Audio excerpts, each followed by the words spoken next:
বেশি বেশি পাপ করলে অন্তর রোগাক্রান্ত হয়ে যায়, মন অসুস্থ হয়ে যায়।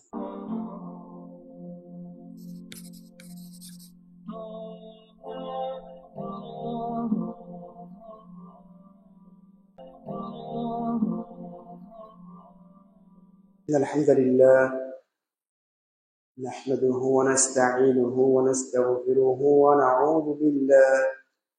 ونعوذ بالله من شرور أنفسنا ومن سيئات أعمالنا من يهده الله فلا مضل له ومن يضلل فلا هادي له وأشهد أن لا إله إلا الله وحده لا شريك له وأشهد أن نبينا محمدا عبده ورسوله أما بعد فإن خير الحديث كتاب الله وخير الهدي هدي محمد صلى الله عليه وسلم وشر الأمور محدثاتها وكل محدثة بدعة وكل بدعة ضلالة وكل ضلالة في النار أعوذ بالله من الشيطان الرجيم يوم لا ينفع مال ولا بنون إلا من أتى الله بقلب سليم. وعن النعمان بن بشير رضي الله تعالى عنه قال سمعت رسول الله صلى الله عليه وسلم يقول ألا وإن في الجسد مضغة إذا صلحت صلح الجسد كله وإذا فسدت فسد الجسد كله ألا وهي القلب رواه البخاري ومسلم. যাবতীয় প্রশংসা মহান রব্বুল আলামিনের জন্য। সালাত ও সালাম বর্ষিত হোক প্রিয় রাসূল মুহাম্মদ সাল্লাল্লাহু আলাইহি ওয়াসাল্লামের উপর। আজকের জুমার সংক্ষিপ্ত খুতবায় মনের রোগ ও তার চিকিৎসা এই বিষয়ে গুরুত্বপূর্ণ কিছু কথা বলার এবং শোনার চেষ্টা করব, অতঃপর সেগুলোকে আমলে নেওয়ার চেষ্টা করব। মহান রব্বুল আলামিন আমাদেরকে তৌফিক দান করুন। সম্মানিত উপস্থিতি, মহান রব্বুল আলামিন আমাকে আপনাকে সৃষ্টি করেছেন এবং যখন সৃষ্টি করেছেন তখন নীরব একটা মন দিয়ে, রোগবিহীন, কালিমাবিহীন, পাপ পঙ্কিলতা মুক্ত একটা মন দিয়ে প্রত্যেকটা মানুষকে সৃষ্টি করেছেন। সহিহ মুসলিমের একটি হাদিসে এসেছে, হাদিসে কুদসিতে মহান রব্বুল আলামিন বলেছেন, ইন্নী খালাকতু ইবাদি হুনাফা কুল্লাহুম ওয়া ইন্নাহুম আতাতহুমুশ শায়াতিন ফাজতালাতহুম আন দীনহিম। আমি আমার বান্দাদেরকে হানিফ করে সৃষ্টি করেছি, প্রত্যেককে। হানিফ মানে ইসলামের উপরে, হানিফ মানে শিরিক মুক্ত করে, হানিফ মানে পাপ পঙ্কিলতা হিংসা বিদ্বেষ মুক্ত করে। তার মানে খাঁটি একটা মন দিয়ে, নীরব একটা মন দিয়ে আমি আমার বান্দাদেরকে সৃষ্টি করেছি। আরেকটি হাদিসে রাসূলুল্লাহ সাল্লাল্লাহু আলাইহি ওয়াসাল্লাম বলেছেন, কুল্লু মাওলুদুন ইউলাদু আলাল ফিতরা। প্রত্যেকটা নবজাতক, ছেলে হোক মেয়ে হোক, বাংলাদেশের হোক অন্য দেশের হোক, সবাই, মুসলিমের ঘরে হোক অমুসলিমের ঘরে হোক, প্রত্যেককেই জন্মগ্রহণ করে ফিতরাতের উপর। ফিতরাতের কথায়, ব্যাখ্যায় ওলামায়ে কেরাম অনেক কথা বলেছেন। তার একটা হলো, ইসলাম কবুলের মতো শক্তি সামর্থ্য দিয়ে প্রত্যেকটা মানুষকে, প্রত্যেক মানুষের মনকে মহান রব্বুল আলামিন সৃষ্টি করেছেন। কিন্তু মহান রব্বুল আলামিনের প্রদত্ত সৃষ্ট এই নীরব মনটা আস্তে আস্তে ধীরে ধীরে অনেক সময় রোগাক্রান্ত হয়ে যায়।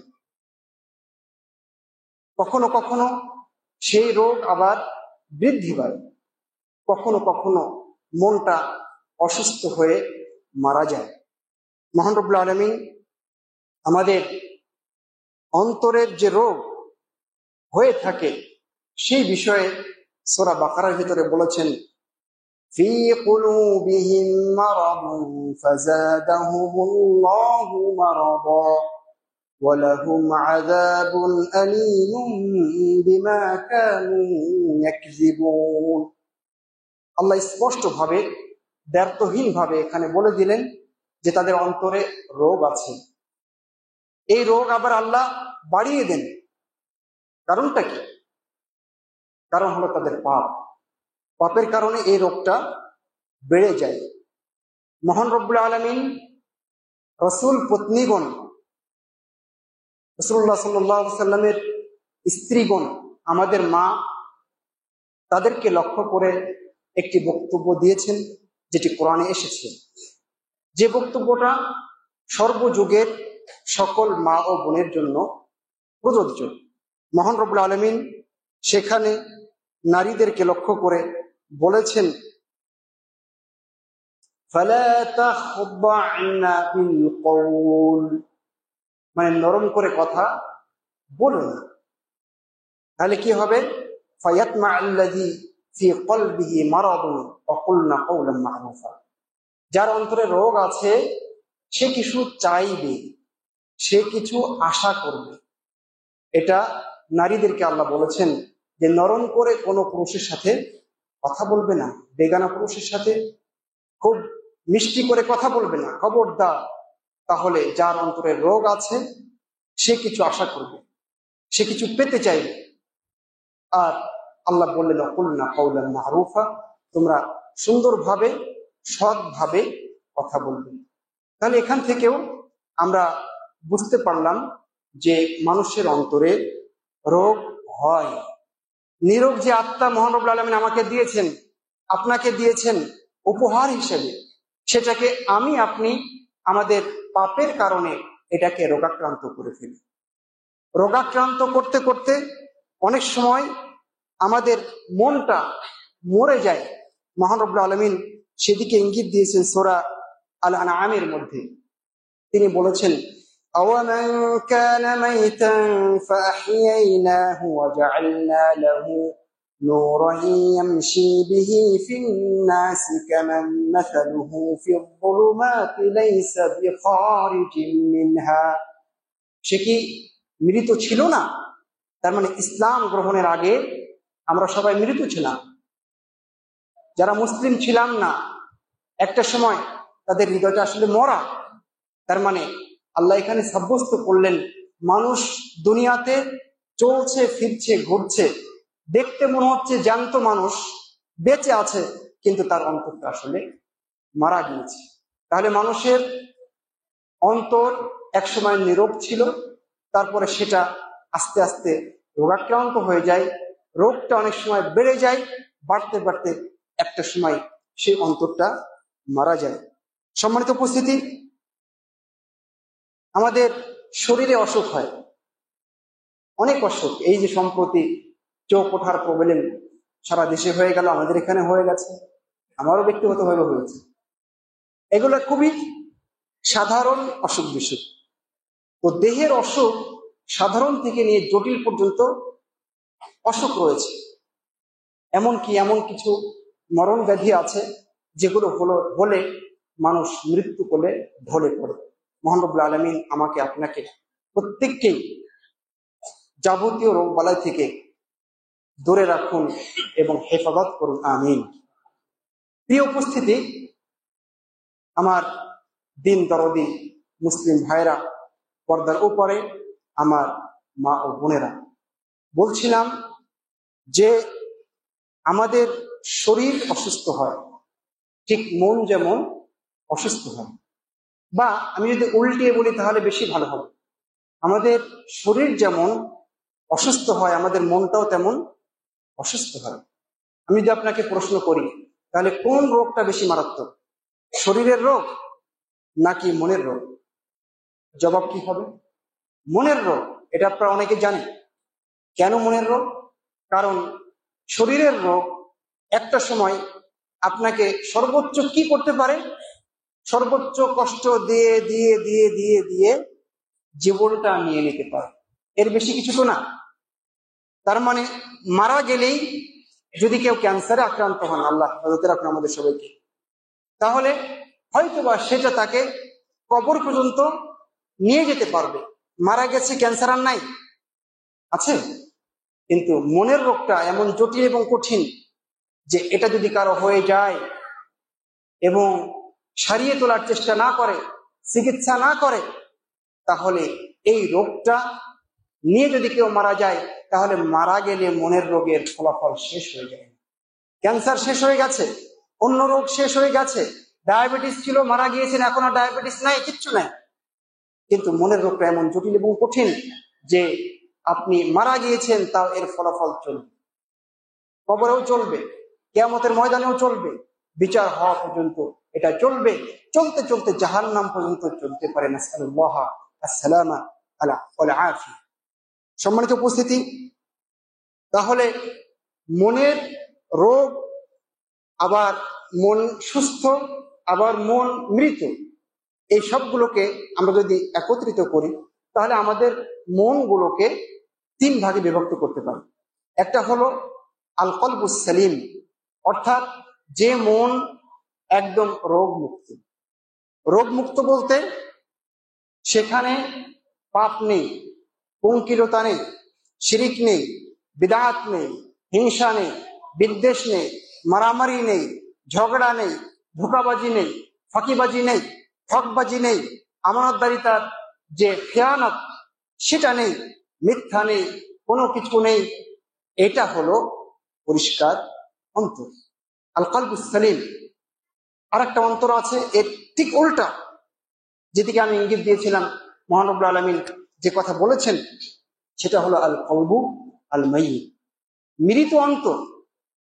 এমন মারা গিয়েছে যে এর গোড়ায় আর পানি ঢাললেও কাজ হয় না। সেদিকে আমি আসবো, বিস্তারিত সেসব ব্যাপারে কথা হবে ইনশাআল্লাহ। এটা হলো 2 নম্বর অন্তর। 3 নম্বর হলো কিছু রোগ আছে, কিছু অন্তর আছে যেগুলো রোগাক্রান্ত, রোগ মুক্তও নয়, আবার মারাও যায়নি, তবে রোগে ধুঁকছে, তার চিকিৎসা দরকার। কখনো আল্লাহর দিকে ধাবিত হয়, আবার কখনো পাপ কাজে জড়িয়ে পড়ে, কখনো ভালো মানুষের সাথে থাকে, কখনো শয়তানের সাথে যোগদান করে, কখনো ভালো মঞ্চে দেখা যায়, কখনো শয়তানের মঞ্চে তাকে দেখা যায়, কখনো ভালো মানসিকতা পেশ করে, কখনো হিংসা বিদ্বেষ মুক্ত জীবন যাপনের চেষ্টা করে। এটা হলো রোগাক্রান্ত মন। তাহলে আমাদের সকলের মনগুলোকে যদি আমরা বিশ্লেষণ করি, তাহলে এই প্রধানত 3টে ভাগে ভাগ করা যায়। সম্মানিত মুসল্লিবৃন্দ, মনের রোগ হওয়ার 2টা পথ আছে, তৃতীয় কোনো প্রবেশদ্বার নেই। যত রোগ আমাদের মনে ঢোকে, আপনি বলতে পারেন যত পাপ আমরা করি, সেটাও বলতে পারেন, এটা হওয়ার 2টা প্রবেশদ্বার, 2টা দরজা, 3 নম্বর কোনো দরজা নেই। আমাদের অন্তর কলুষিত হওয়ার, আমাদের পাপ পঙ্কিলতায় জড়িয়ে যাওয়ার, যা কিছু পাবেন উপাদান আমার মধ্যে, আপনার মধ্যে, সবগুলো 2টা রাস্তা দিয়ে ঢুকে। খুব ভালো করে মাথায় রাখবেন। এর প্রথমটা হচ্ছে আশ-শাহওয়াত। আশ-শাহওয়াত মানে মন যা চায় তাই করি আমি, এটা হলো শাহওয়াত। এটা সহজ কথায় আপনাকে বলি, মন যা চায় তাই আমি করি। মন চেয়েছে যে এখন একটু কারো বিরুদ্ধে শত্রুতা করে আসি, করলাম। মন চেয়েছে থানার পাশ দিয়ে যাচ্ছিলাম, চাচার নামে একটা কেস দিয়েই যাই, বসে থেকে লাভ কি, মন চেয়েছে করে ফেলেছি। মন চেয়েছে যে ওখানে তো আড্ডা বসছে, যা একটু শুনে আসি, দেখে আসি কি হচ্ছে। সিগারেটটা তো দোকানেই আছে, খেয়ে দেখি না একটা কি আছে, গান বাজনা হচ্ছে, শুনতে খুব ভালো লাগছে, ইয়ারফোনটা কানে ঢুকিয়ে দেখি কি আছে। মন যা চাই এইটা হলো 1 নম্বর প্রবেশ পথ। যত পাপ আছে, আপনার আমার অন্তর কলুষিত হওয়ার যত রাস্তা আছে, তার প্রথম রাস্তা হচ্ছে এই শাহওয়াত, এটা দিয়ে ঢুকে। 2 নম্বর রাস্তা হলো আশুবহাত। শুবহাত মানে সন্দেহ, শুবহাত মানে বিভ্রাট, শুবহাত মানে খটকা। তার মানে আপনি ভালোভাবে চলছেন, চলতে চলতে চলতে কেউ বলল, আহারে, ব্যাপারটা বুঝতে পারোনি, এই যুগে কি হাদিস লাগে? কোরআনই তো যথেষ্ট। কোরআন কি কমপ্লিট নয়? হ্যাঁ, কোরআন তো কমপ্লিট ঠিকই তো, তাহলে আর হাদিস মানতে যাবে কেন? এই যে খটকা, সন্দেহ, বিভ্রাট, শুবহাত। চলছিলেন ঠিক মতোই, চলতে চলতে কেউ বলল, তাই তো ঈদে মিলাদুন নবী, রবিউল আউয়াল আসছে, 12 রবিউল আউয়াল সামনে, ঈদে মিলাদুন নবী করলে ক্ষতিটা কি? আল্লাহ রসুলের প্রেমেই না এসব করলাম নাকি? তো খটকা লেগে গেল, আপনি বললেন তাই তো, এতে সমস্যা কোথায়? এই যে খটকা দিয়ে আপনার ভিতরে শিরিক ঢুকে, খটকা দিয়ে আপনার ভিতরে কুফর ঢুকে। বলছে যে আল্লাহ বলেছেন, হে ইমানদারগণ, তোমরা আল্লাহর কাছে ওসিলা তালাশ করো। তো ওসিলা মানে কি? ওসিলা মানে মাধ্যম। চেয়ারম্যানের কাছে যেতে হবে, তো আমাকে তো চেয়ারম্যান চিনে না, পাড়ার একজন মাতব্বার তাকে চিনে, বললাম চলো না একটু চেয়ারম্যানের কাছে। ওসিলা বুঝো না? তাহলে আল্লাহর কাছে যেতে হলে এরকম একজন মাধ্যম লাগবে। তাহলে পীর ধরো, খানকায় যাও, মাজারে যাও, ওসিলা ধরলাম। কেন?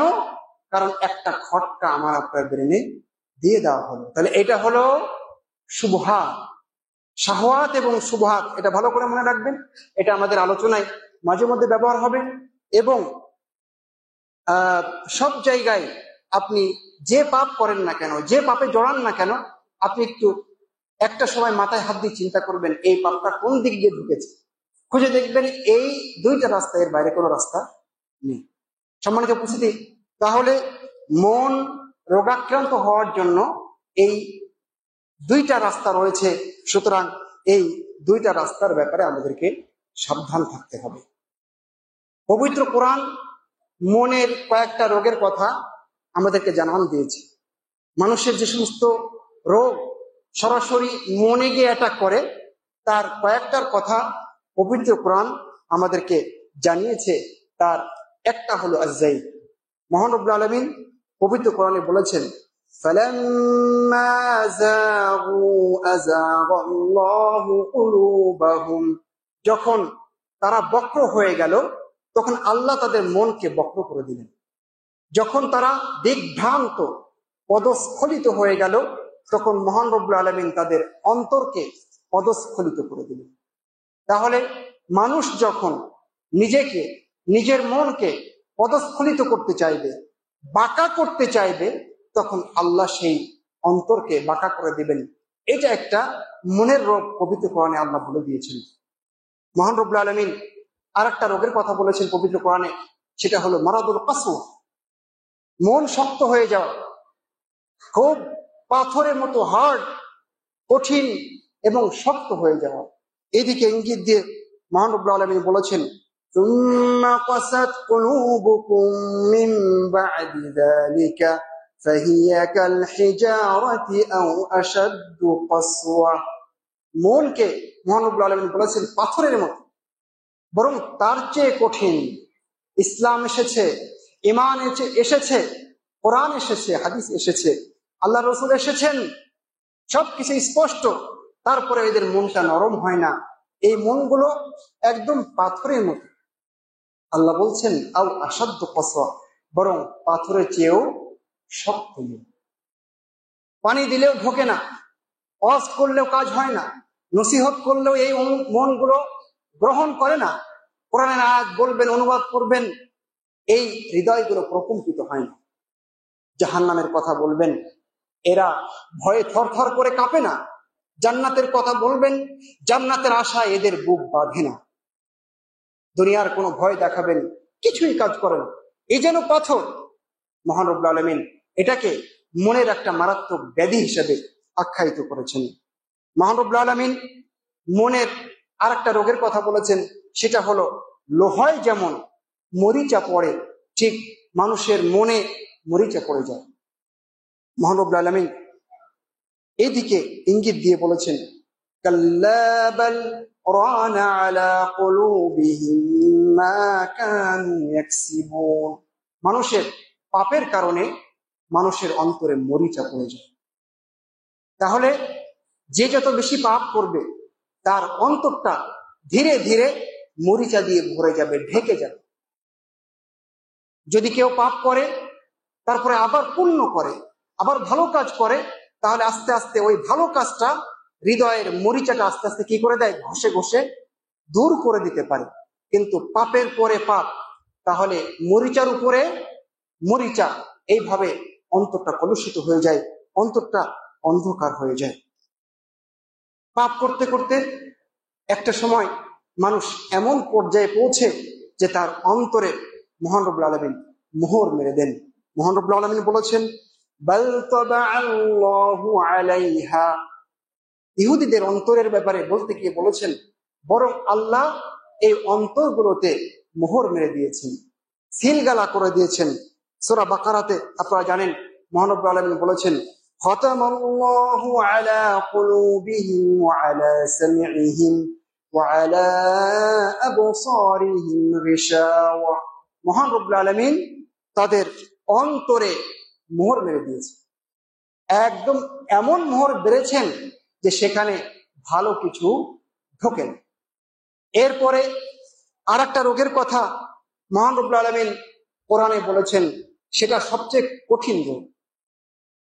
সেদিকে ইঙ্গিত দিয়ে মহান রব্বুল আলামিন বলেছেন, আফালা ইয়াতাদাব্বারুনাল কুরআন আম আলা কুলুবিন আকফালুহা। ওরা কি কোরআন পড়ে না? ওরা কি কোরআন নিয়ে গবেষণা করে না? ওরা কি কোরআন নিয়ে একটু ভাবে না? নাকি ওদের অন্তরে তালা দেওয়া আছে?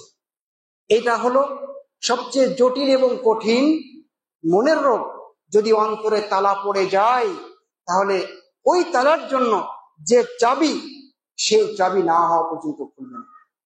সুতরাং আমাদের এই টাইপের যত রোগ আরো আছে, কোরআন তো 4-5টা রোগের কথা বলেছে, আরো কিছু রোগের কথা বলেছে। আল্লাহ রাসূল সাল্লাল্লাহু আলাইহি ওয়াসাল্লাম হাদিসে অনেক রোগের কথা বলেছেন। এক কথায় আমি আপনাকে যেটা বলতে চেয়েছি সেটা হলো এই, আমাদের আশেপাশে যা কিছু দেখছেন, আপনার ভেতরে এবং বাইরে যা কিছু দেখছেন, অকাজ, কুকাজ, হিংসা, বিদ্বেষ, ধরাধরি, মারামারি, হানাহানি, এটা সেটা, ধোঁকাবাজি, ফাঁকিবাজি, যা কিছু দেখছেন সবকিছুর মূলেই হলো মন। যদি মন ঠিক থাকে তাহলে এগুলো কিছু হবে না। যদি মন ঠিক না থাকে তাহলে অনেক কিছু শুনবে। তাহলে মহান রব্বুল আলামিন কয়েকটা রোগের কথা বললেন, কিন্তু আসলে পৃথিবীতে যত অনাচার, যত অবিচার, সবকিছু, যত অনিষ্ট, যত খারাপ, সবকিছু মনের কারণেই হচ্ছে। আবার এর বিপরীতে যত কিছু ভালো, তাও কিন্তু মনের কারণেই হচ্ছে। সেই কারণে প্রিয় ভাইরা আমার, মনের যে কি গুরুত্ব, এটা আমাদেরকে খুব ভালোভাবে বুঝতে হবে। এটা অত্যন্ত গুরুত্বপূর্ণ একটা সম্পদ। আপনি এটাকে আপনার দেহের সেনাপতি মনে করতে পারেন।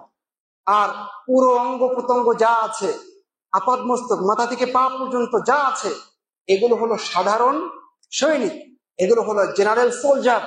আর বাকি হার্ট, আপনার হৃদয়, এটা হলো সেনাপতি। তার মানে সেনাপতি যা নির্দেশ দিবে হাত তাই করবে। সেনাপতি বলছে যে কান, তোকে এটা শুনতে হবে, তা শুনেছেন। সেনাপতি বলছে তোকে এটা খেতে হবে, হারাম, তাও খেয়েছেন। সেনাপতি, হৃদয় হলো সেনাপতি। সেদিকে ইঙ্গিত দিয়ে রাসূলুল্লাহ সাল্লাল্লাহু আলাইহি ওয়াসাল্লাম বলেছেন, আলা ওয়া ইন্না ফিল জাসাদি মুদগা, খবরদার, সাবধান, মনে রেখে দিও, মানুষের শরীরে একটা রক্তপিণ্ড রয়েছে। ইযা সালাহাত সালাহাল জাসাদু কুল্লু, যদি সেটা ঠিক হয়ে যায় পুরো দেহ ঠিক হবে। হাত খারাপ জিনিস ধরবে না, চোখ খারাপ দিকে দৃষ্টি দেবে না, পা খারাপ কিছু করার জন্য ধাবিত হবে না, পেট হারাম কিছু খাইতে চাইবে না, মুখ হারাম কিছু বলতে চাইবে না, যদি সেটা ঠিক থাকে। আল্লাহ রাসূল বললেন, ওয়াইদা ফাসাদাত ফাসাদাল জাসাদু কুল্লু, যদি সেটা নষ্ট হয়ে যায় ওটা যদি খারাপ হয়ে যায়, বিকল হয়ে যায়, ফাসাদাল জাসাদু কুল্লু, তাহলে পুরো দেহ নষ্ট হয়ে যাবে, পুরো দেহ অকেজ হয়ে যাবে, পুরো দেহ খারাপ হয়ে যাবে।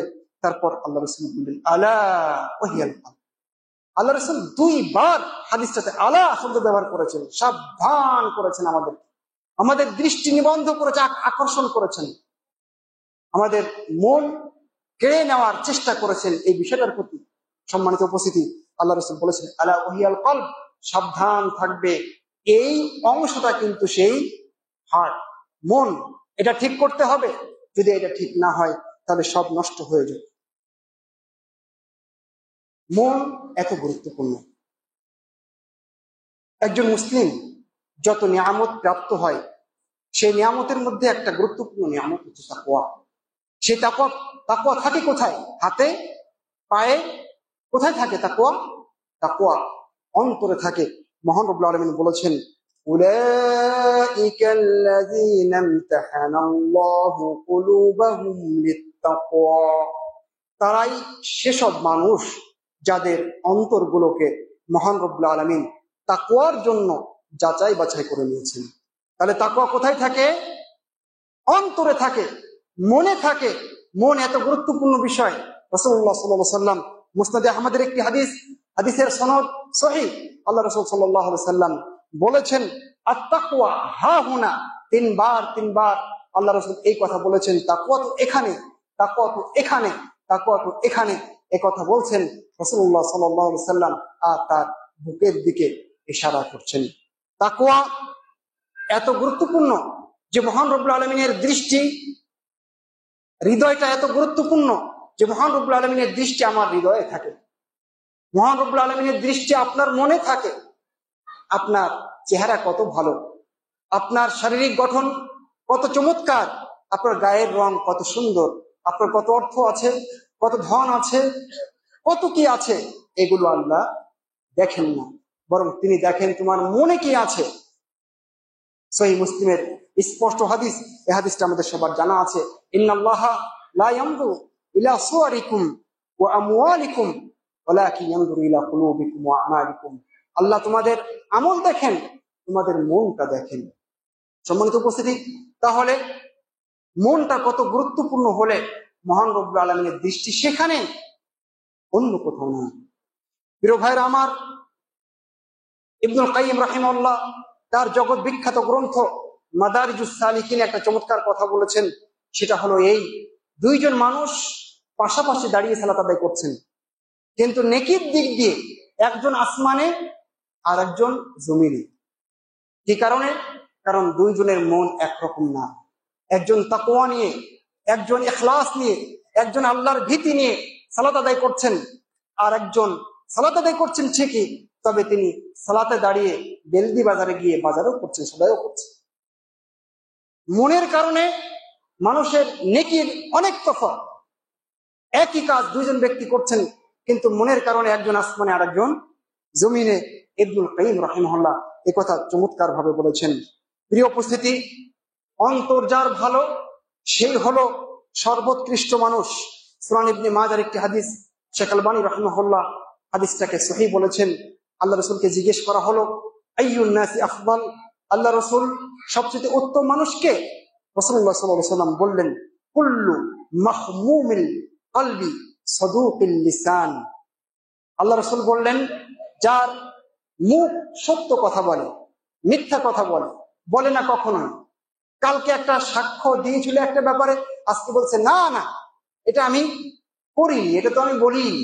স্বার্থে আঘাত লাগলে উল্টায় ওলট পালট করে। রাসূলুল্লাহ সাল্লাল্লাহু আলাইহি ওয়াসাল্লাম বললেন এরকম যার স্বভাব না, বরং সত্য কথা বলবে, জীবন চলে গেলেও হকের উপরে থাকবে, আমানতদারিতার উপরে থাকবে, ভালো কথা বলবে, ঠিক ঠিক বলবে, এই হলো ভালো মানুষ। আর একটা হলো মাহমুমুল কলব। সাহাবায়ে কেরাম বললেন আল্লাহ রাসূল সাদুকুল লিসান তো বুঝলাম, কিন্তু মাহমুমুল কলব এটা তো বুঝলাম না। তখন রাসূলুল্লাহ সাল্লাল্লাহু আলাইহি ওয়াসাল্লাম বললেন ওয়াত্তাকি আন-নাকি লা ইসমা ফীহি ওয়ালা বাগিয়া ওয়ালা গিল্লা ওয়ালা হাসাদ। মাহমুমুল কলব হচ্ছে এমন অন্তর যেখানে শুধু তাকওয়া আছে, যে অন্তরটা পরিচ্ছন্ন, যেখানে পাপ নেই, যেখানে সীমা লঙ্ঘন নেই, যেখানে বাড়াবাড়ি নেই, যেখানে হিংসা নেই, যেখানে বিদ্বেষ নেই, এই অন্তরটা হলো মাহমুমুল কলব। আর এই লোকটাই হচ্ছে সবচেয়ে ভালো মানুষ। সম্মানিত উপস্থিতি, ভালো অন্তর যদি থাকে তাহলে জান্নাতে যাওয়া যাবে। নীরব মন যদি থাকে তাহলে জান্নাতে যাওয়া যাবে, অন্যথায় জান্নাতে যাওয়ার চিন্তা করা কঠিন। মহান রব্বুল আলামিন সূরা শুআরার মধ্যে বলেছেন, ইয়াউমা লা ইয়ানফাউ মালুন ওয়ালা বানুন ইল্লা মান আতাল্লাহা বিকলবিন সালিম। সেদিন এমন বিভীষিকাময় একটি দিন, যেদিন কারো মাল, কারো সন্তান কোনো কাজে আসবে না। শুধুমাত্র ওই ব্যক্তির ওই কাজ উপকারে আসবে। কোন কাজ? ইল্লা মান আতাল্লাহা বিকলবিন সালিম, যে একটা নীরব, নিষ্কলুষ, পঙ্কিলতা মুক্ত, হিংসা বিদ্বেষ মুক্ত, শিরিক বিদআত মুক্ত, খাঁটি একটা মন নিয়ে আল্লাহর সাথে সাক্ষাৎ করতে পেরেছে, সেই কেবলমাত্র উপকৃত হবে। কোনো মাল, কোনো সম্পদ, কোনো ক্ষমতা, কোনো দাপট, আমার এই আছে, সেই আছে, ক্ষমতা আছে, অমুক আছে, তমুক আছে, কিচ্ছু কাল কিয়ামতের ময়দানে কাজে আসবে না যদি একটা ভালো মন না থাকে। সম্মানিত উপস্থিতি, মহান রব্বুল আলামিন সূরা হিজরে বলেছেন, وَنَزَعْنَا مَا فِي صُدُورِهِم مِّنْ غِلٍّ إِخْوَانًا عَلَى سُرُرٍ مُتَقَابِلِينَ। যখন বিচার ফয়সালা হয়ে যাবে, ফুলসিরাত পার হয়ে যাবে, মানুষ সকলে জান্নাতে যাওয়ার আগে কান্তারা একটা জায়গা আছে, সেখানে সকলে অবস্থান করবে। সেখানে মহান রব্বুল আলামিন সবাইকে বলবেন, ঠিক আছে, কার কি প্রতিশোধ নেওয়ার এখন নিয়ে নাও। সব নেওয়া শেষ, তখনও মনের ভিতরে ওই হিংসার যে একটা কি বলে উপাদান, সেটা রয়ে যাবে।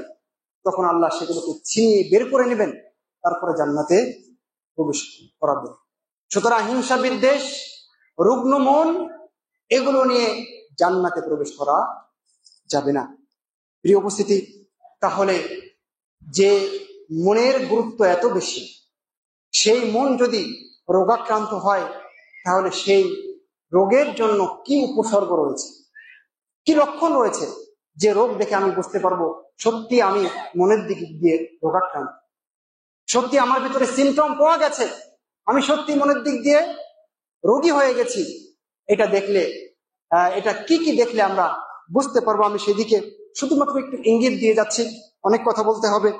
এর প্রথমটা হচ্ছে, যদি কারো হৃদয়ে আল্লাহ এবং তার রাসূলের মহব্বত না জমে, যদি কারো হৃদয়ে, কারো মনে আল্লাহ এবং তার রাসূলের ভালোবাসা না আসে, তাহলে বুঝতে হবে এই মনটা রোগাক্রান্ত। দুনিয়াতে এসেছে, কেন এসেছে, সে কি করতে চায়, তাকে মহান রব্বুল আলামিন কেন পাঠিয়েছেন? সে কি চতুষ্পদ জন্তুর মতো খাবে, ঘুরবে, আড্ডা দিবে, ঠিক চতুষ্পদ জন্তুর মতো তারপরে মারা যাবে, এরকম? যদি এরকম কারো হৃদয় হয়, তাহলে বুঝতে হবে তার হৃদয়টা মরে গেছে। মহান রব্বুল আলামিন সূরা মুহাম্মাদে বলেছেন কাফেরদের ব্যাপারে, ওয়াল্লাযীনা কাফারু ইয়াতামাত্তাউনা ওয়া ইয়াকুলুনা কামা তাকুলুল আনআমু ওয়ান নারু মাসওয়াল লাহুম। যারা কুফরি করেছে, ওরা খুব আরামায়েশ করে, ওরা খুব ফুর্তিতে থাকে, ওরা খায় যেমন ভাবে গরু ছাগল খায়, কিন্তু জাহান্নাম তাদের ঠিকানা। সুতরাং এই হলো প্রথম উপসর্গ। যদি আল্লাহর ভালোবাসা, ইসলামের ভালোবাসা, আল্লাহ রসুলের ভালোবাসা কারো হৃদয়ে স্থান না পায়, বাসা না বাঁধে, বুঝতে হবে সেই হৃদয়টা অসুস্থ হয়ে গেছে। আর একটা উপসর্গ হচ্ছে, পাপ করছেন, গাঁজা খায়, ফেন্সিডিল খায়, ইয়াবা নেয়, সিগারেট ধমসে পান করে, নিজেও কষ্ট পায়, মানুষকে কষ্ট দেয়, তারপরে ফাঁকিবাজি, ঠকবাজি যা আছে হাতিয়ে নেওয়ার চেষ্টা করে। এরকম যাদের স্বভাব, এরকম করার পর ওদের কিছুই মনে হয়, পাপ করে, একজনকে ধরার চেষ্টা করে, একজনকে কিভাবে টেনে নামানো যায় এই তার প্ল্যান, কিন্তু তার হৃদয়ে দাগ কাটে না, তাহলে বুঝতে হবে তার হৃদয়টা অসুস্থ হয়ে গেছে। প্রিয় উপস্থিতি, যদি কারো হৃদয়ে শুধু দুনিয়া দুনিয়া, এখানেই থাকবো, এটা আমার, ওটা আমার, জায়গাটা দখল করতে হবে, এটা তো আমারই, যেভাবে হোক। যদি কারো মানসিকতা এরকম থাকে, শুধু দুনিয়া আর দুনিয়া, তাহলে বুঝতে হবে সেই হৃদয়টা কলুষিত হয়ে গেছে, সেই হৃদয়টা রোগাক্রান্ত হয়ে গেছে। হৃদয় আক্রান্ত হয়ে গেলে তার আর একটা উপসর্গ হলো ভিতরে ইখলাস থাকবে না, কমে যাবে, দুর্বল হয়ে যাবে। যা কিছু করবে মানুষকে দেখানোর জন্য করবে। আমি কেন সালাত পড়তে এসেছি? কারণ জুমার দিন না পড়লে মানুষ বলবে নাকি? সমাজের মানুষ বলবে তুই তো কাফের হয়ে গেছিস, তুই জুমা পড়তে যাসনি, তাই এসেছে। সিয়াম কোনো সময় রাখে না, রমাদানে রাখে, কারণ রমাদানে সিয়াম না রাখলে মানুষ কি বলবে? কমপক্ষে তো ইসলামের যে আনুষ্ঠানিকতা সেটা তো করা লাগবে, তাই সিয়াম রাখে। বলছে এটা আমার বাপ দাদা দান করে গেছে, আমরা দান করলাম, সবগুলো লিখে রাখতে হবে যে আমরা দান করেছি। ইখলাস কোথায়? দান করবেন গোপনে, যা কিছু করবেন গোপনে, ওটা আল্লাহ কবুল করবেন। দুনিয়াতে কাকে দেখাতে চান? দুনিয়াতে মানুষকে দেখিয়ে কি লাভ হবে? কেউ দেখবে না, আর দেখে কোনো উপকার পাশপাশের হবে না। সুতরাং যদি কারো ভিতরে রিয়া থাকে, লৌকিকতা থাকে, জনশ্রুতি অর্জনের ইচ্ছা থাকে, লোক আমাকে ভালো বলুক, দানবীর বলুক, এখানে আমার একটা অংশগ্রহণ আছে, আমি এটা দিয়েছি, সেটা দিয়েছি, আমার বাপ দাদা দিয়েছে, আমার বাপের জমিতে হচ্ছে, এই যখন কারো গর্ব হবে, তখন বুঝতে হবে তার রোগ, তার অন্তরটা পচে গেছে। প্রিয় ভাইরা আমার, অন্তর যখন কঠিন হয়ে যাবে, কোনো নসিহত কাজ করবে না। যেদিকে আমি একটু আগে ইঙ্গিত দিচ্ছিলাম, একদম পাথরের মতো যদি এরকম কারো অন্তর হয়ে যায়, কোনো কিছু সেখানে ঢুকছে না, জিদ করে বসে আছে, এখানে আমি কিছু ঢুকাবো না, দেখি কি বলতে পারিস। কোরআন বুঝি না, হাদিস বুঝি না, মাদ্রাসা বুঝি না, ইসলাম বুঝি না, কিছুই বুঝি না, আমি এটা করবোই করবো, দেখি কি করতে পারিস।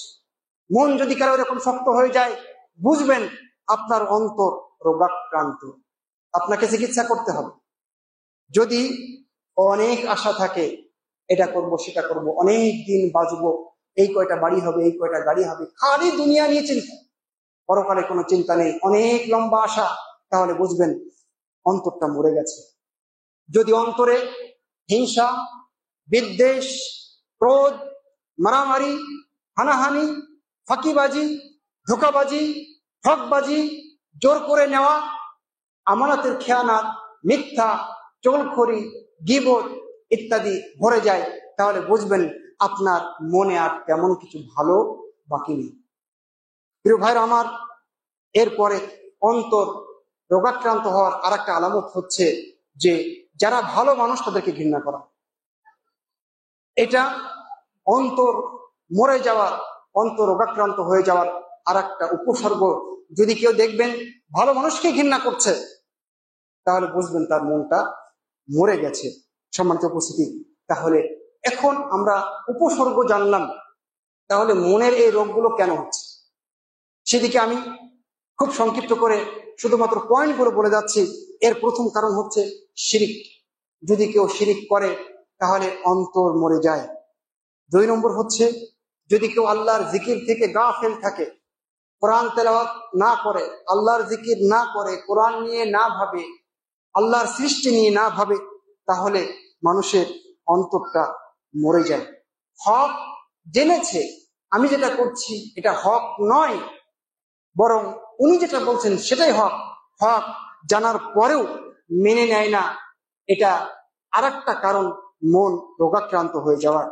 বেশি বেশি পাপ করলে অন্তর রোগাক্রান্ত হয়ে যায়, মন অসুস্থ হয়ে যায়। যে যত বেশি পাপ করে তার অন্তরটা তত বেশি রোগাক্রান্ত হয়ে যায়, অসুস্থ হয়ে যায়। রাসূলুল্লাহ সাল্লাল্লাহু আলাইহি ওয়াসাল্লাম একটি হাদিসে বলেছেন, যখন কোনো মুমিন বান্দা পাপ করে তখন পাপের একটা প্রভাব, একটা কালো দাগ তার হৃদয়ে পড়ে যায়। তাহলে পাপ যার যত বেশি, তার হৃদয়টা, তার মনটা তত বেশি আক্রান্ত, তত বেশি অসুস্থ, তত বেশি রুগ্ন। প্রিয় ভাইরা আমার, এরপরে যদি কেউ দুনিয়া নিয়ে বেশি ব্যস্ত থাকে তাহলে মনটা বেশি অসুস্থ হয়ে যায়। রাসূলুল্লাহ সাল্লাল্লাহু আলাইহি ওয়াসাল্লাম সেই কারণে বলেছেন, তোমরা গরিব হয়ে যাবে, দরিদ্র হয়ে যাবে, এই ভয় আমি মুহাম্মদ সাল্লাল্লাহু আলাইহি ওয়াসাল্লাম পাই না।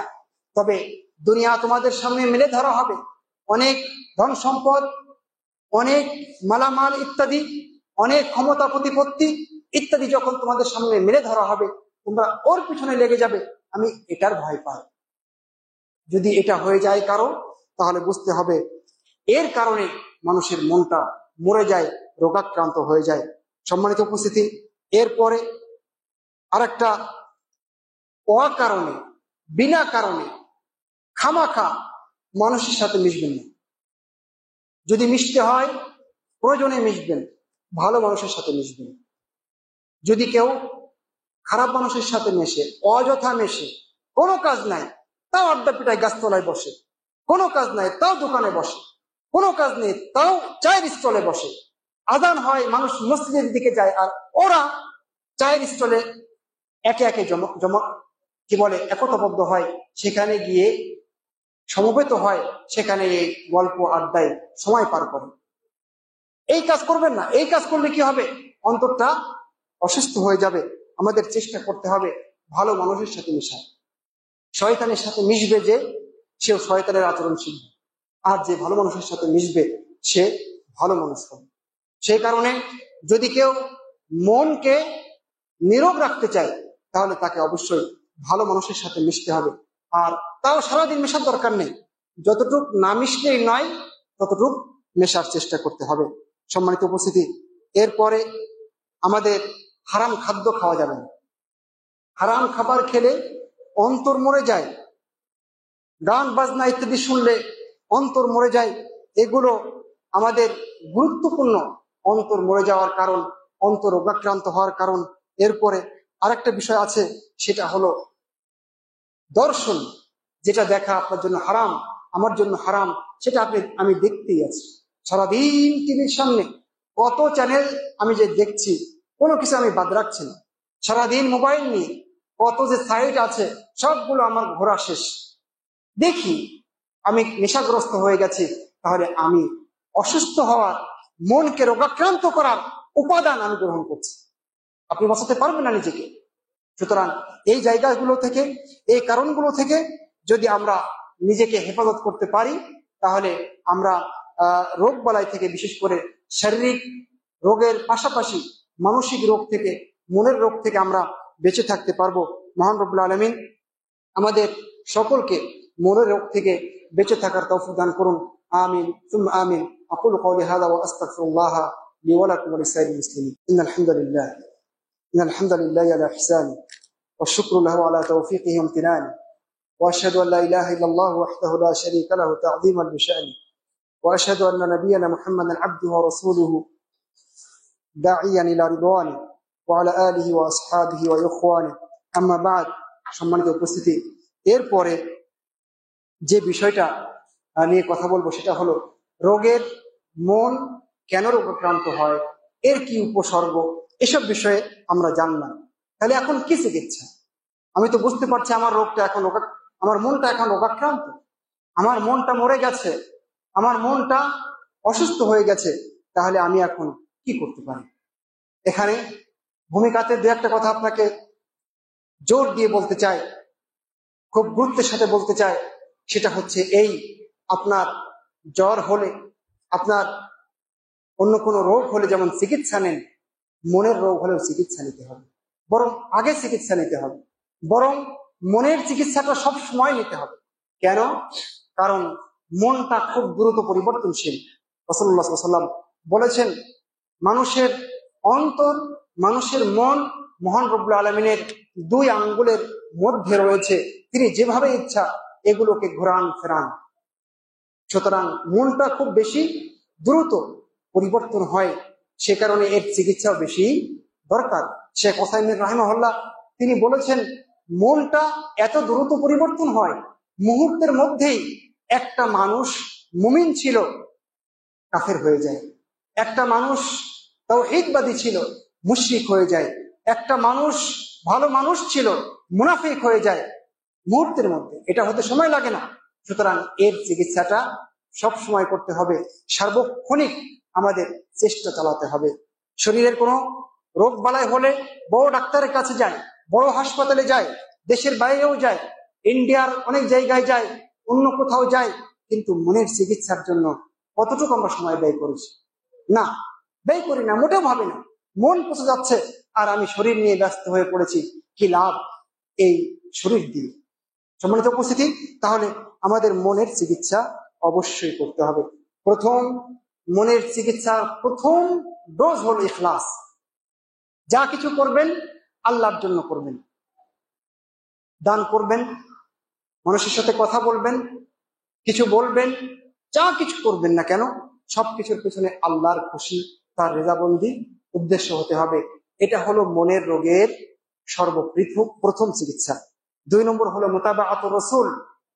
আল্লাহর রাসূলের অনুসরণ করবেন সবকিছুতে, আল্লাহ রাসূলের অনুসরণ করবেন, তাকেই একমাত্র অনুসরণীয় ব্যক্তিত্ব হিসেবে মনে করবেন। দেখবেন মনের রোগ কোথায় পালাবে? যে হৃদয়ে ইখলাস আছে, যে হৃদয়ে রাসূলুল্লাহ সাল্লাল্লাহু আলাইহি ওয়াসাল্লামের অনুসরণ আছে, সুন্নাহ আছে, সেই হৃদয়ে হিংসা বিদ্বেষ, সেই হৃদয়ে রোগ কখনো বাসা বাঁধতে পারে না। আসবে আর বুলেটের মতো ফিরে যাবে। ফুটবল যেমন দেওয়ালে লাগলে ফিরে যায়, ঠিক এরকম হৃদয় থেকে হিংসা বিদ্বেষ রোগ সব এইভাবে দূরে সরে যাবে, ওখানে বাসা বাঁধতে পারবে না। তারপরে যে কাজটা করতে হবে সেটা হলো আল খালওয়া আল মাশরুআ, অর্থাৎ মহান রব্বুল আলামিনের জন্য তার সাথে একটু সময় দিবেন, সংগোপনে, অতি গোপনে আল্লাহর সাথে একটু সময় দিতে হবে। কথা বোঝাতে পারেনি? আমি আপনি দিনে হোক, রাতে হোক, সকালে হোক, ফজরের আগে হোক, যখনই হোক না কেন আল্লাহর সাথে নির্জনে একটু সময় দিতে হবে। তখন বসবেন আল্লাহর সামনে, বসে বলবেন, আল্লাহ এখন তুমি আর আমি, আমার এই পাপ হয়েছে, আমার এই সমস্যা, আমার মনে তো এই আছে, আল্লাহ তুমি ছাড়া কেউ জানে না, সুতরাং তুমি এগুলোকে ঠিক করে দাও। ওই যে 7 শ্রেণীর মানুষ যাদেরকে মহান রব্বুল আলামিন কাল কিয়ামতের ময়দানে তার আরশের নিচে বিশেষ ছায়া দান করবেন, তার এক শ্রেণী হলো ওয়ারাজুলুন যাকারাল্লাহ খালিয়ান ফাফাদাত আইনা।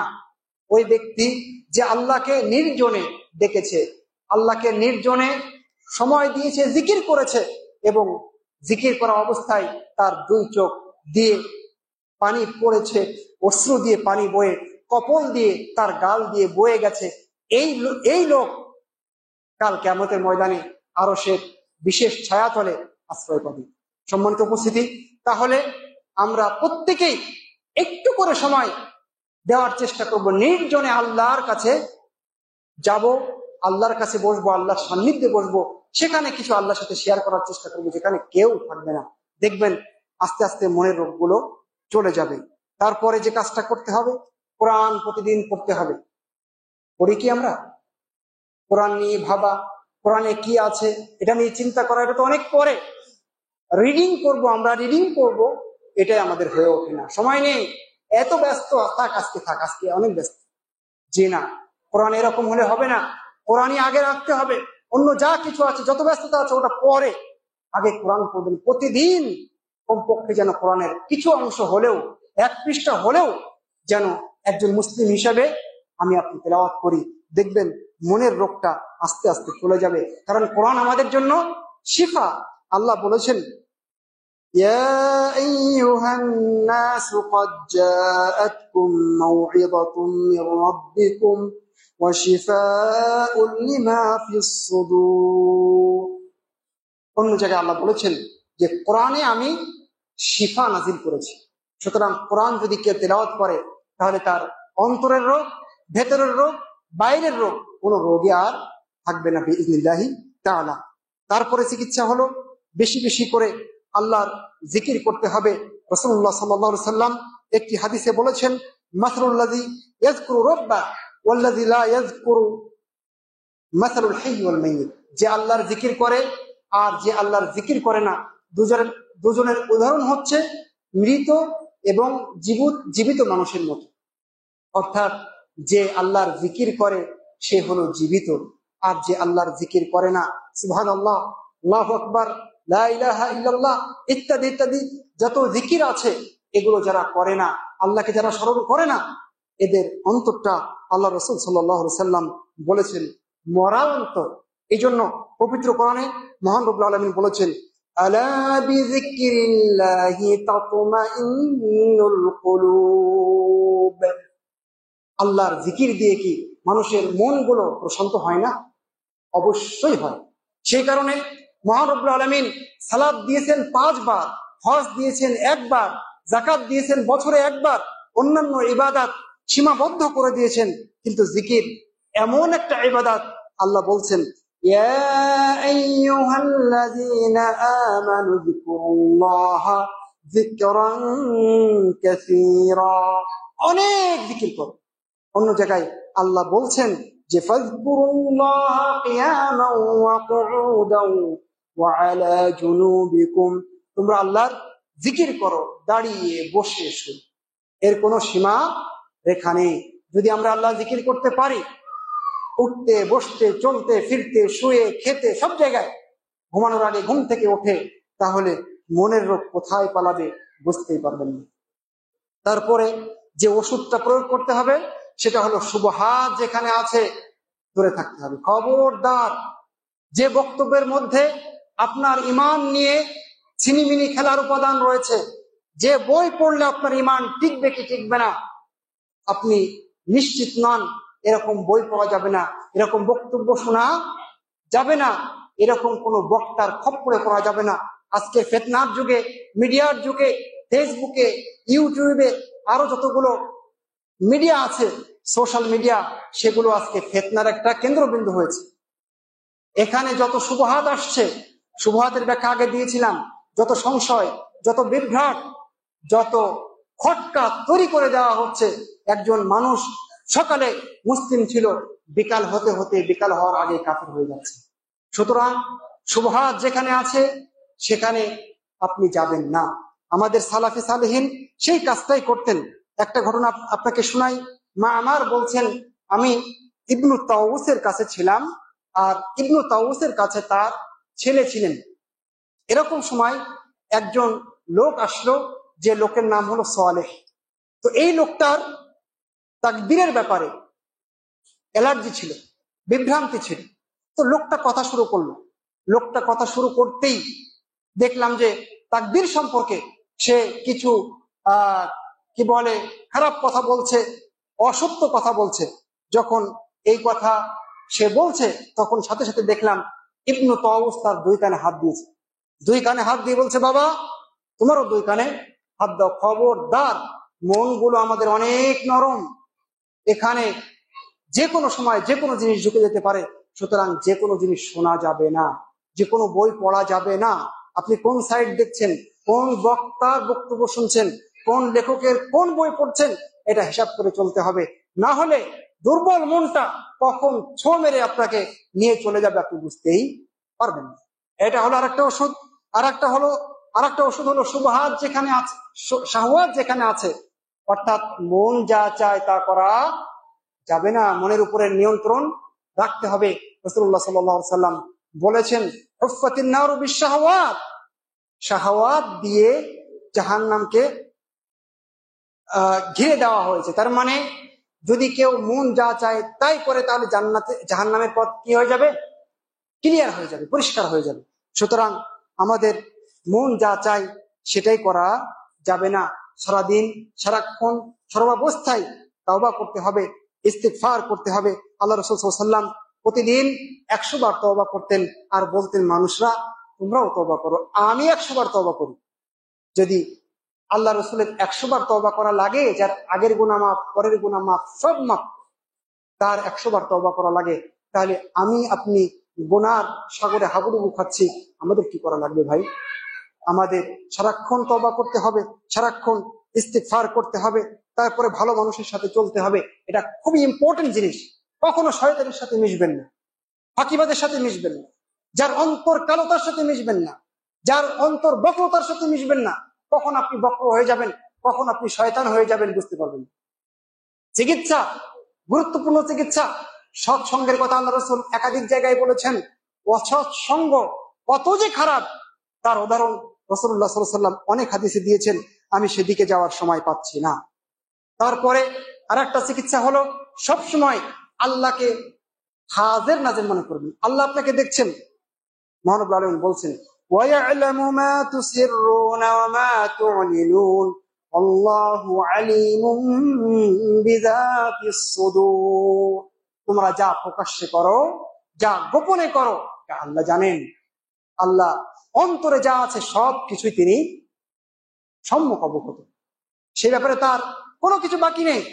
সেজন্য আমাদের একজন সালাফে সালেহিন, তাকে বলা হয়েছিল, আচ্ছা আমি চাই কোনো হারাম জিনিস দেখবো না, কোনো বেগানা মেয়ের দিকে তাকাবো না, হারাম কোনো দৃশ্য আমি দেখবো না, এই কাজের জন্য আমাকে কে সহযোগিতা করতে পারে? তখন তিনি বললেন, খুব সহজ হলো এই, তুমি মনে রাখবে তুমি যে হারামটার দিকে এখন তাকাচ্ছ, তোমার দৃষ্টি ওই হারাম জিনিসের দিকে যাওয়ার আগেই তোমার রবের দৃষ্টি তোমার অন্তরে, তোমার দৃষ্টিতে পড়বে। এটা তুমি মাথায় রাখবে। তুমি ওই মেয়েটার দিকে তাকাবে, চোখ ওখানে যাওয়ার আগেই তোমার রব যে তোমাকে দেখছেন, তোমার রবের দৃষ্টি যে তোমার প্রতি আছেই, এইটা তুমি সবসময় মনে রাখবে। তাহলে আর পাপ কাজে জড়াবে না। তাহলে দেখবে তোমার মনটা ভালো থাকবে। সর্বোপরি মৃত্যুর কথা বেশি বেশি করে স্মরণ করতে হবে ভাই। খারাপ মন নিয়ে কবরে যাওয়া যাবে না। আল্লাহ রাসূল সাল্লাল্লাহু আলাইহি ওয়াসাল্লাম বলতেন যে তোমরা কবর জিয়ারত করো, কারণ কবর জিয়ারত করলে মরণের কথা স্মরণ হয়। কবর জিয়ারত করলে মানুষ পরকালের কথা স্মরণ করে। পরকালের কথা স্মরণ হলে মানুষ পাপ থেকে বাঁচতে পারে, মানুষ তার মনটাকে পরিষ্কার করতে পারে, নীরোগ করতে পারে, মনের চিকিৎসা দিতে পারে। সর্বোপরি রাসূলুল্লাহ সাল্লাল্লাহু আলাইহি ওয়াসাল্লাম যে কাজটা করেছেন সেটা আমাদেরকে করতে হবে। সেটা হলো বেশি বেশি করে দোয়া করতে হবে, মন যেন ভালো থাকে, সেজন্য দোয়া করতে হবে। রাসূলুল্লাহ সাল্লাল্লাহু আলাইহি ওয়াসাল্লাম বলেছেন, মহানবুল আলামিনের দুই হাতের দুই আঙ্গুলের মাঝখানে বান্দার কি থাকে? মন থাকে। তিনি যেদিকে ইচ্ছা সেদিকে নিয়ে যান। তারপর আল্লাহ রাসূল বলেছেন, আল্লাহুম্মা মুসাররিফাল কুলুব সাররিফ কুলুবানা আলা তাআতিক, ইয়া মুকাল্লিবাল কুলুব সাব্বিত কলবি আলা দীনিক। আল্লাহ রাসূল নিজে বলতেন, হে আল্লাহ, হে হৃদয় সমূহের পরিবর্তনকারী, তুমি আমাদের হৃদয়গুলোকে, তুমি আমাদের মনগুলোকে ভালো কাজে, নেকির কাজের দিকে রূপান্তরিত করো, পরিবর্তন করে নিয়ে আসো, ঘুরিয়ে নিয়ে আসো। রাসূলুল্লাহ সাল্লাল্লাহু আলাইহি ওয়াসাল্লাম বলতেন, ইয়া মুকাল্লিবাল কুলুব সাব্বিত কলবি আলা দীনিক, হে হৃদয় সমূহের পরিবর্তনকারী, হে মনের পরিবর্তনকারী, তুমি আমার হৃদয়কে দিনের উপরে, তোমার দিনের উপরে, ঈমানের উপরে, আকীদার উপরে অটুট রাখো, অবিচল রাখো। এই দোয়া কে করতেন? এই দোয়া করতেন রাসূলুল্লাহ সাল্লাল্লাহু আলাইহি ওয়াসাল্লাম। সুতরাং যে রাসূল, যার পদস্খলনের কোনো সম্ভাবনা নেই, সত্য পথ থেকে, ঈমান থেকে, আকীদা থেকে দূরে সরে যাওয়ার কোনো সম্ভাবনা নেই, সেই রাসূলুল্লাহ সাল্লাল্লাহু আলাইহি ওয়াসাল্লাম বারবার আল্লাহর কাছে এই ফরিয়াদ করতেন। তাহলে আমাদের যাদের মুহূর্তের ভেতরে পরিবর্তন হয়ে যাওয়ার সম্ভাবনা, তাদের কত বেশি দোয়া করতে হবে। আসুন না আমরা বেশি বেশি করে ইয়া মুকাল্লিবাল কুলুব সাব্বিত কলবি আলা দীনিক বেশি বেশি করে পাঠ করি, সিজদায় পাঠ করি, সালাতে পাঠ করি, সালাতের বাইরে পাঠ করি, হাঁটতে পাঠ করি, শোয়ার সময় পাঠ করি, সব সময় পাঠ করি, সকালে পাঠ করি, সন্ধ্যায় পাঠ করি আল্লাহুম্মা ইয়া মুসাররিফাল কুলুব সাররিফ কুলুবানা আলা তাআতিক। তাহলে ইনশাআল্লাহ আমাদের মনটা ভালো হয়ে যাবে বিইজনিল্লাহি তাআলা। সম্মানিত উপস্থিতি, আমাদের খুতবার সময় শেষ হয়ে গেছে। শুধুমাত্র দু একটা নমুনা আপনাদের সামনে পেশ করব যে সালাফে সালেহিন কিভাবে তাদের মনের ব্যাপারে সাবধান ছিলেন, তারা কিভাবে তাদের মনের চিকিৎসা দিয়েছেন। সহিহ বুখারীর একটি হাদিস, যখন সাহাবায়ে কেরাম মদিনাতে হিজরত করে আসলেন, তখন কঠিন অবস্থা। যারা মক্কার মানুষ তারা ব্যবসা করে খান, আর যারা মদিনার মানুষ তারা কৃষি কাজ করে খান। এখনো মক্কার মানুষের মূল পেশা ব্যবসা। এখনো মদিনার অনেক মানুষ কৃষি কাজ করে খায়। এখনো অনেক মানুষ, যদিও তারা ব্যবসায় এখন এসেছেন, কিন্তু অনেক মানুষ এখনো কৃষি কাজ করে খায়। অনেক খেজুর বাগান মদিনাতে আছে। তো যখন সাহাবায়ে কেরাম মক্কা থেকে মদিনা আসলেন, তারা তো কৃষি কাজ করতে পারেন না। খেজুর গাছ কিভাবে চাষ করতে হয়, অন্যান্য চাষ কিভাবে করতে হয় জানেন না। তারা ব্যবসা জানেন, কিন্তু ব্যবসাটা মদিনায় সেভাবে নাই। তাহলে তারা কি করবেন? কঠিন পরিস্থিতি। এদিকে মদিনার জ্বর, রোগ শোক ইত্যাদি তাদেরকে আক্রান্ত করে ফেলেছে। এই অবস্থায় রাসূলুল্লাহ সাল্লাল্লাহু আলাইহি ওয়াসাল্লাম দেখলেন কি করা যায়। তখন রাসূলুল্লাহ সাল্লাল্লাহু আলাইহি ওয়াসাল্লাম একজন আনসার সাহাবী, একজন মুহাজির সাহাবী, দুজন করে ভ্রাতৃত্বের বিশেষ বন্ধন তাদের মধ্যে দিয়ে দিলেন যে অমুক অমুকের সাথে থাকবে, অমুক অমুকের সাথে থাকবে। এইভাবে তিনি একটা বিশেষ ক্ষণিকের জন্য বিশেষ ভ্রাতৃত্বের বন্ধন সৃষ্টি করে দিলেন। যাদের ভিতরে এই ভ্রাতৃত্বের বন্ধন দেওয়া হয়েছিল তাদের ভিতরে সাদ ইবনে রবি এবং আব্দুর রহমান ইবনে আউফ দুইজন ছিলেন। সাদ ইবনে রবি মদিনার বাসিন্দা ছিলেন, আব্দুর রহমান ইবনে আউফ মক্কার বাসিন্দা ছিলেন। ফিরে যখন এসছেন হিজরত করে, তখন আল্লাহ রাসূল বললেন তোমরা দুইজন ভাই। তারপরে সাদ ইবনে রবি অনেক ধনবান ব্যক্তি ছিলেন, তার টাকা পয়সা অনেক ছিল। তিনি বলছেন মদিনায় যাদের অনেক সম্পদ আছে তার মধ্যে আমি একজন। তিনি আব্দুর রহমান ইবনে আউফকে বলছেন, শোনো, আমার যে মাল আছে এই মালের অর্ধেক আমার আর অর্ধেক তুমি। আর মনে রাখো আমার দুইজন স্ত্রী, এই দুইজন স্ত্রী তুমি দেখো কাকে তোমার বেশি ভালো লাগে, আমি তালাক দিব, তারপরে তুমি তাকে বিয়ে করবে। এটা কেন হয়েছিল? এটা নিষ্কলুষ পবিত্র একটা মনের কারণে সম্ভব হয়েছিল। সম্মানিত উপস্থিতি, সেই কারণে সালাফে সালেহিনের পথ ধরে আমাদেরকে এগোতে হবে, মনটা নিষ্কলুষ রাখতে হবে, মনটা পবিত্র রাখতে হবে। আবু দুজানা বিখ্যাত সাহাবী, তিনি মুমূর্ষু অবস্থায় রয়েছেন। তার কাছে লোকজন দেখতে আসলো যে তার অবস্থা কি। এসে দেখছেন মুমূর্ষু অবস্থায় একটা মানুষ, যান যায় এরকম অবস্থায়, তখনও চেহারাটা এত উজ্জ্বল, চেহারাটা চকচক করছে যেন চাঁদের আলো ঝরছে তার চেহারা দিয়ে। এরকম অবস্থায় এরকম চেহারা কেন? তারা জিজ্ঞেস করলেন, আপনার এরকম অবস্থায় এত চমৎকার চেহারা কেন? তিনি বলছেন, জানি না কেন, তবে আমি দুটো কাজ করতাম। একটা হলো কাজে দিবে না, উপকারে আসবে না, এরকম কোনো কথা কখনো আমি বলিনি, না দুনিয়ার ব্যাপারে না অন্য কোনো ব্যাপারে। উপকার নেই এরকম কথা আমি কখনো বলিনি। আর একটা বলছেন, ফাকানা কলবি সালিমান লিল মুসলিমিন, আর একটা হতে পারে আমার মনটা মুসলিমদের জন্য নীরব ছিল, মুক্ত ছিল, কারো প্রতি হিংসা করিনি, বিদ্বেষ কখনো রাখিনি।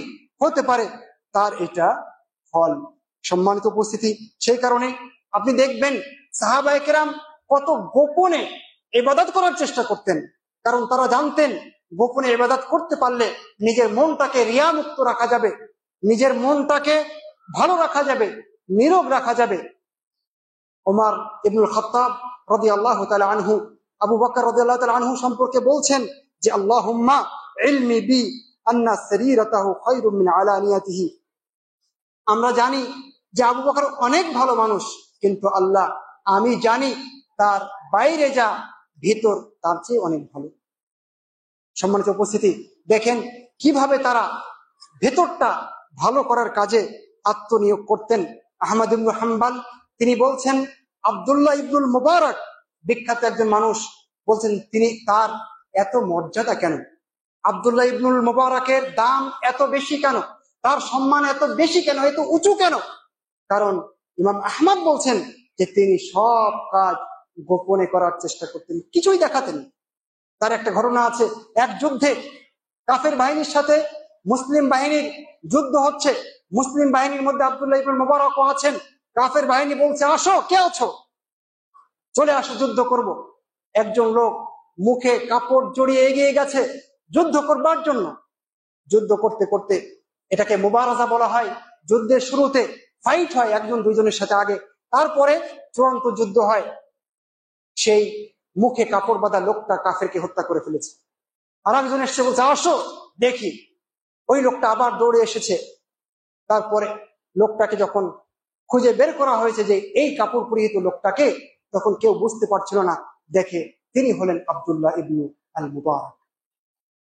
গোপনে ইবাদত করেছেন, সেই কারণে তাদের দাম আল্লাহ বাড়িয়ে দিয়েছেন।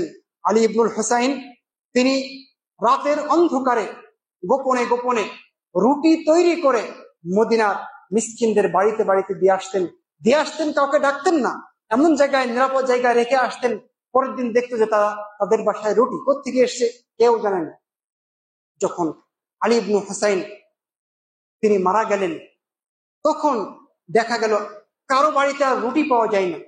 ব্যাপারটা কি? তখন তারা বুঝলেন যে অবশ্যই তিনি এই কাজটা করতেন। কত গোপনে তারা ইবাদত করতেন, কত গোপনে তারা দান করতেন। তারা এইভাবে তাদের হৃদয়টাকে পরিষ্কার রাখার চেষ্টা করতেন।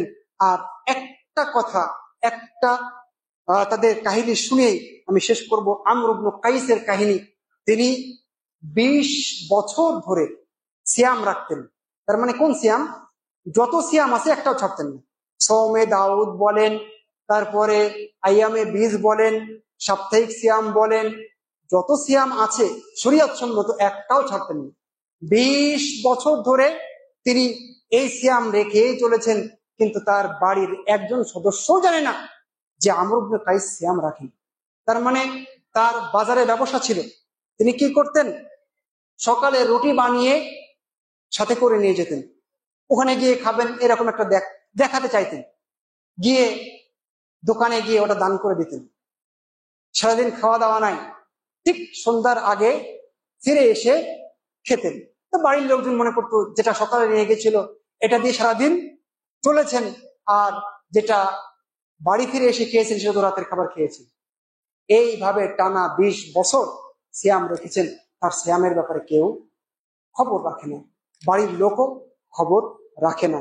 সুতরাং আমাদেরকে গোপনে কাজ করার চেষ্টা করতে হবে, হৃদয়টাকে পরিষ্কারের চেষ্টা করতে হবে।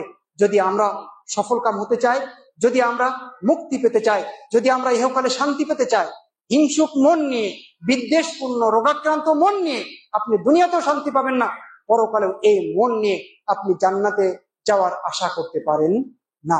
সুতরাং আমি বিনীত অনুরোধ রাখবো, আজকের জুমার যারা খুতবা শুনছেন, আমি সর্বপ্রথম আমার নিজেকে বলবো, তারপরে আপনাদের প্রত্যেককেই বলবো যে আসুন আমাদের এই ছোট্ট মনটাকে নীরব করার চেষ্টা করি, এটাকে রোগ মুক্ত করার চেষ্টা করি, হিংসা বিদ্বেষ শিরিক বিদআত মুক্ত করার চেষ্টা করি, করে নিরাপদ রোগ মুক্ত একটা মন নিয়ে আল্লাহর কাছে উপস্থিত হওয়ার চেষ্টা করি। মহান রব্বুল আলামিন আমাদের সেই তৌফিক দান করুন। আমিন সুম্মা আমিন। আকুলু কওলি হাযা ওয়া আস্তাগফিরুল্লাহ লি ওয়া লাকুম ওয়া লিসাইরিল মুসলিমিন। রব্বানা তাকাব্বাল মিন্না ইন্নাকা আনতাস সামিউল আলিম। ربنا آتنا في الدنيا حسنة وفي الآخرة حسنة وقنا عذاب النار. هذا الله تعالى أعلم وأحكم، وصلى الله وسلم على نبينا محمد وعلى آله وأصحابه أجمعين. قوموا للصلاة.